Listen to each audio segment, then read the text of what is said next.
Когда-то на юго-восточной окраине Великой Степи раскинулся край, который местные жители называли низинными лугами.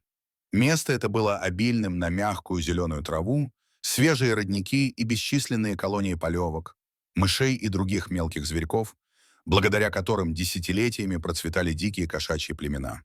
Коты приходили сюда из каменистых ущелий, из старых прибрежных поселков, даже из заброшенных человеческих хуторов, где уже давно не жили люди. В низинных лугах каждый находил себе еду и уголок для отдыха, и никто не мог представить, что гармония эта однажды окажется под угрозой. Но все началось с одной маленькой, казалось бы, незначительной перемены. На горизонте перестали появляться привычные весенние тучи. Самый старый кот клана степных ушастых, седошерстный хромой барсик, первым заметил неладное. Он жил уже 15 сезонов и умел читать знаки природы лучше любого.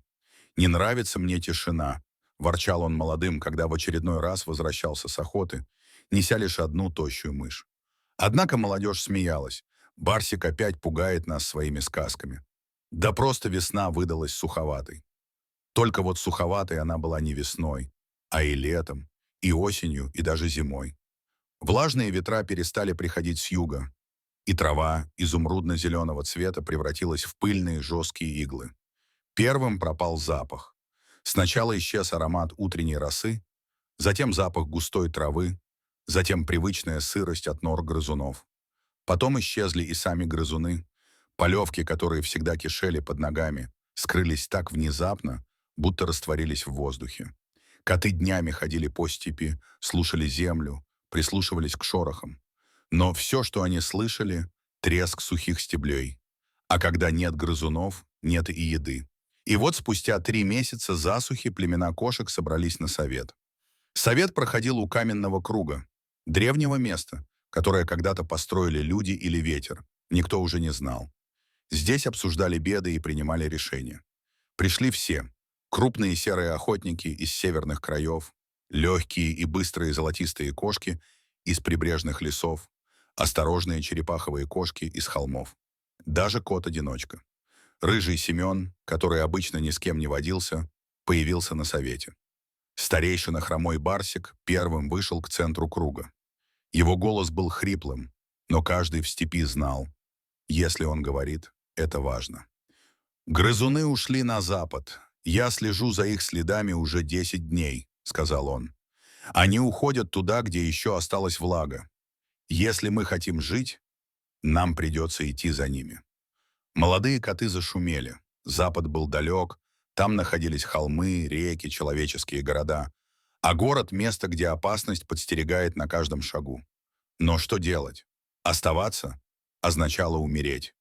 И так решено было идти всем племенем. Не по одному, не небольшими группами, а огромной кошачьей колонной, в которой было больше 300 котов, кошек и подростков. В тот же вечер начались сборы. Кошки-матери собирали котят, молодые охотники запасали последние найденные сухие травинки с запахом мышей, чтобы использовать их как ориентир. А на рассвете, когда солнце поднялось над степью, начался Великий Переход.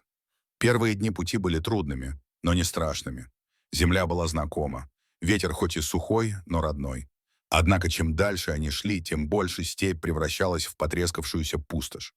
В нескольких местах котам приходилось искать тень под редкими кустами, которые давно потеряли листья. Иногда они находили следы других животных. Антилопы, лисы, даже шакалы в панике двигались туда же, на запад. Казалось, вся жизнь региона мигрировала в одном направлении. На 4-й день пути на горизонте появилась серая марево. Молодые коты, не привыкшие к дальним странствиям, сначала подумали, что это вода. Но хромой барсик строго сказал: «Это город. Мы подходим к первой человеческой земле». Коты зашипели, вспомнив рассказы о шуме машин, собаках-стражах и людях, строящих железные стены.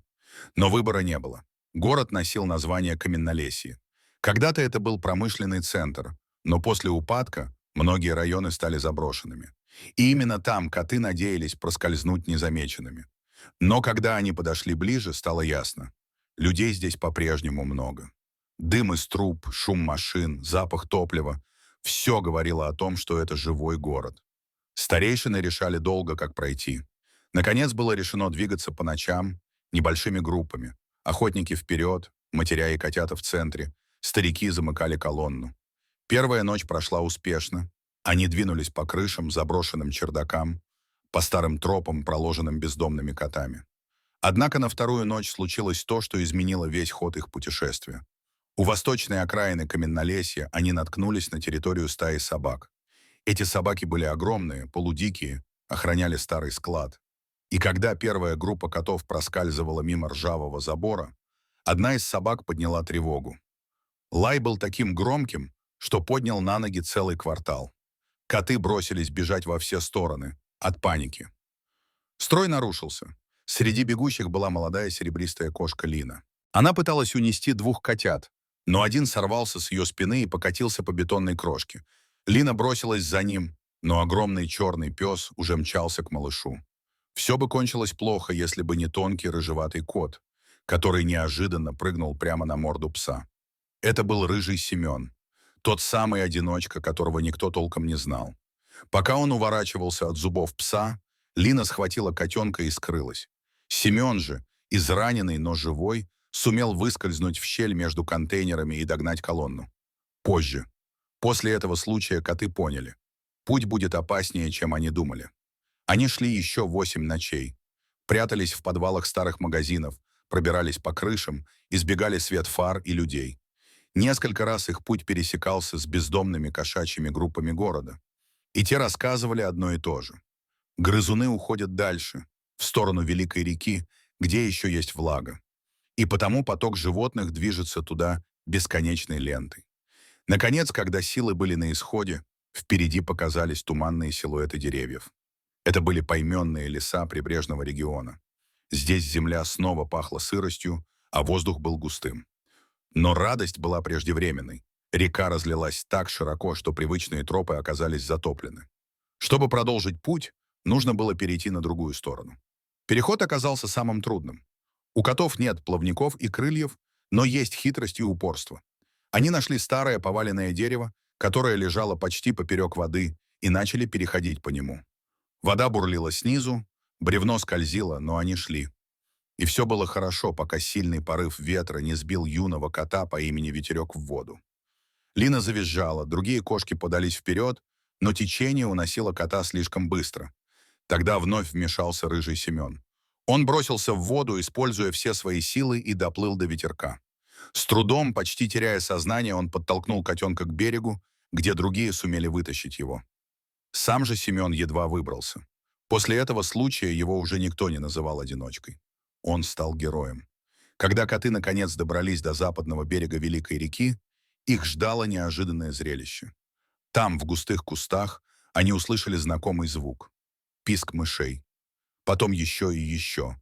Грызунов было так много, что земля вокруг них шевелилась. Сюда стеклось все, что покинуло степь. Коты смотрели на это и не могли поверить глазам. После месяцев голода перед ними было море пищи. Они так устали, что первые минуты лишь молча сидели, вдыхая запах. Но радость была не только в этом. На западном берегу земля была влажной, деревья зелеными, ягоды росли в изобилии.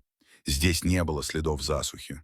Это был природный оазис, о котором знали только птицы, да редкие звери. Коты поняли. Они нашли новое место, где смогут жить. И началась новая жизнь. Племена разбили лагерь, котята, наконец, перестали плакать от голода, старики лежали в тени и грелись под мягким солнцем. За несколько дней появились новые тропы, укрытия, наблюдательные посты. Лина стала воспитательницей котят, а рыжий Семен — хранителем границ. Однако старейшина хромой Барсик все равно чувствовал беспокойство. «Засуха принесла нам страдания», — говорил он. «Но она же показала, что если держаться вместе, можно пережить все». Молодые коты слушали его и понимали. Старик прав. Именно объединение спасло их. Шли недели, и жизнь становилась все спокойнее. Ветер приносил запахи леса, а ночью слышались песни сверчков. Мыши плодились так быстро, что теперь охоты хватало всем.